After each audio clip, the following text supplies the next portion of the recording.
Chow is like a second dad to me. He's genuinely family and forever will be. He almost raised me with my parents from the time I was 6 to 20, and it was tough. It was a very grueling program, but he allowed us to be kids. He wanted us to have fun and play and teach us reward and consequence, and he genuinely just made it fun.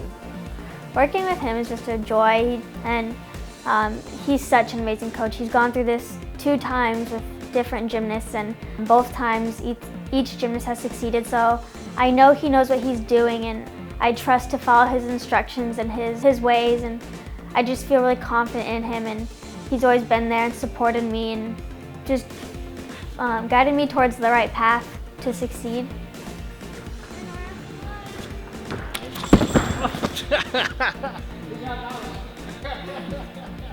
Well, I think we live in a wonderful community. The people here are just so wonderful and very supportive. Iowa is amazing. It's the greatest support system and community you can find. And Chow, I mean, again, I'm biased, but he's the best coach in the world. I mean, it's a great combination. We have a great young generations coming up. Keep your eyes on them.